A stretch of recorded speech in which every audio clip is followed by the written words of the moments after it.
2 nights ago, we all heard Crooked Joe's angry, dark, hate-filled rant of a State of the Union address. Didn't it bring us together? Remember, he said, I'm going to bring the country together. I'm going to bring it together. Yeah, watching that, every time I watch that, I get angrier. Donald Trump just has no class. He attacked Joe Biden for his stutter, and Joe Biden can take it, right? He's been in public life for a long time. He's lived with a stutter for many, many decades. But think of all the people out there that are suffering from stuttering or other speech impediments or anything that makes them subject of bullying, and then they see that. Let's watch it again. I think we need to watch it again.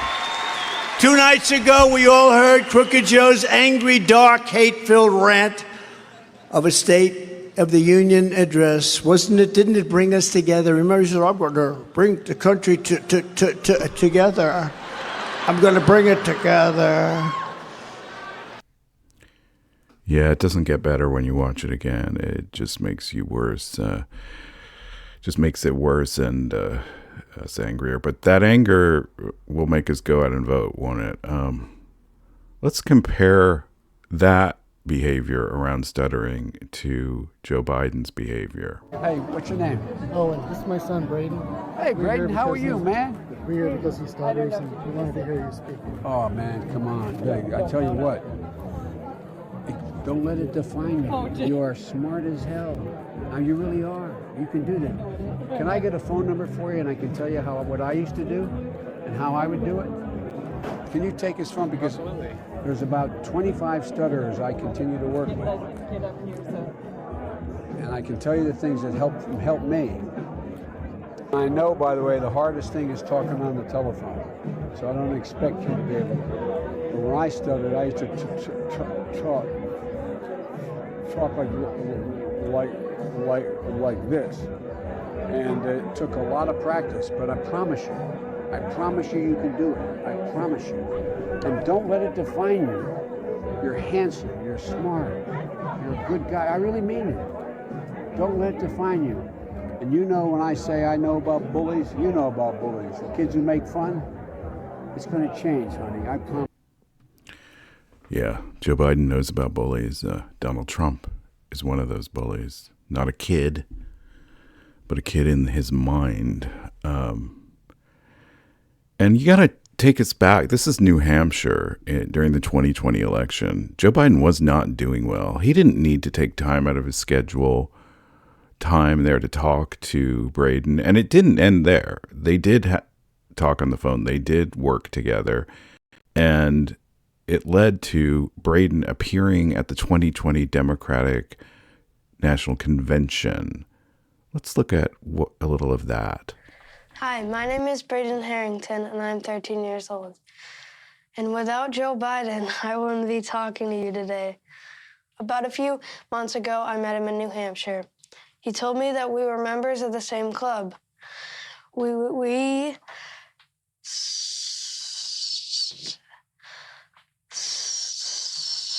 stutter.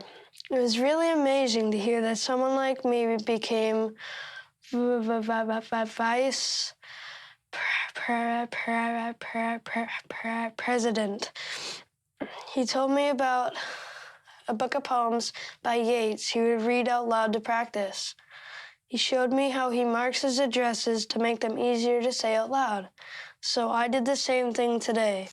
I'm just a regular kid, and in a short amount of time, Joe Biden made me more confident about something that's bothered me my whole life. Joe Biden cared. Imagine what he could do for all of us. Kids like me are counting on you to elect someone we can all look up to. Someone who cares. Someone who will make our country and the world feel better. We're counting on you to elect Joe Biden. Someone who cares. Joe Biden. And we're counting on you. We're still counting on you. We have a little bit more to look at from Braden, but while we're setting that all up, why don't you go down and hit that like button. It's incredibly important. And then hit the subscribe. We need subscribers. We need to get monetized. And then ringling that dingling bell so you can get all of the latest. Now, Braden didn't end. His situation didn't end after the convention. He's done a lot since Joe Biden was inaugurated as president. And let's look at an interview from a few years into the Biden administration and see what Braden is up to. So many of us try to hide the thing that we think makes us vulnerable. But for you, you say the fact that you stutter is just part of your life, but is also one of those things that makes you a stronger person. I think that's one of my greatest strengths because, like, I don't stop talking. I could talk a dog off of me, Chuck, if I wanted to. Like, you might become a talk show host one day. See, I couldn't stop talking either. I would get in trouble in class for that. Now you've written your book, Braden Speaks Up, and it will be in the hands of so many more people and teach a lesson to younger kids and parents at the same time. So what went through writing this book? Why did you want to get it out there? it should be about like elementary school. When I recited the Gettysburg Address, it should go up to when I was in the middle school. It should go all the way up to the inauguration when I spoke there. That there's always an open door to anything. The closed doors are the ones you need to like kick open, and always always have your head up. Yes, like Braden, we all need to have our head up. You out there need to be able to hold your head up. We have another clip showing Biden's class, a very important one from a recent interview. But we wanted to talk to you about something equally important. We know this election is very important to you. If you've watched this far into this video, we know you care.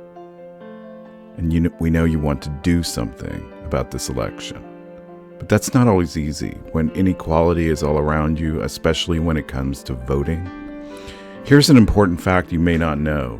Due to arcane aspects of our voting system, a person's vote in Wyoming is worth almost 4 times as much as that of a voter in California, while Wyoming's single representative in Congress has more than 3 times the voting power of a representative from California. And the difference is almost as stark in other red states. In short, in almost every way, red state voters have more voting power than blue state voters in federal elections. That is just wrong. Permanent majority was created to address this inequity and make permanent the creed that the blue majority, and we are a majority, not the red minority, should decide federal elections in this country. And to make sure progressive ideas are always part of that majority. With a few simple changes, that could be true now, and many of the problems we currently face would evaporate. Unfortunately, we cannot affect those changes in time for the 2024 election, and this election is very important. Your rights are on the ballot. Democracy is on the ballot. But what we can do is amplify your voice, express your concerns on progressive interests and causes, and although your vote might be 1/4 as powerful as that of a red state voter, your voice will be 10 times as powerful. We will make your voice permanently loud, permanently strong, and permanently important. We're still a small organization. That makes us more nimble and able to directly respond to the concerns of our supporters. And because we are an independent organization, we can say things that the Democratic Party or its officially endorsed candidates cannot say. We can be bolder, we can be blunter, and we can affect real change. So follow those words that you see on the screen.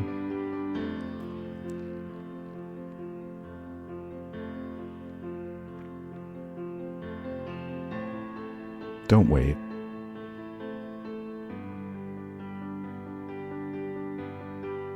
Donate. Go to our website, permanentmajority.us right now, or click on the link in the description and donate. The other side isn't waiting, so we cannot wait either. You cannot wait. So again, follow those words that you see on the screen.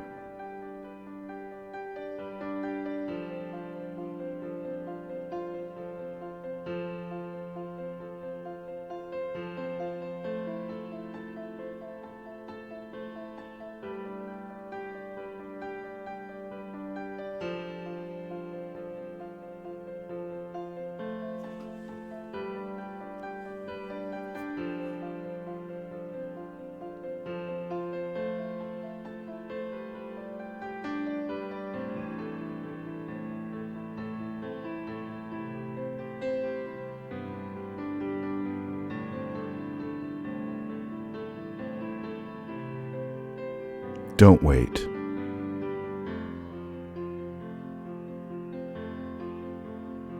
Donate.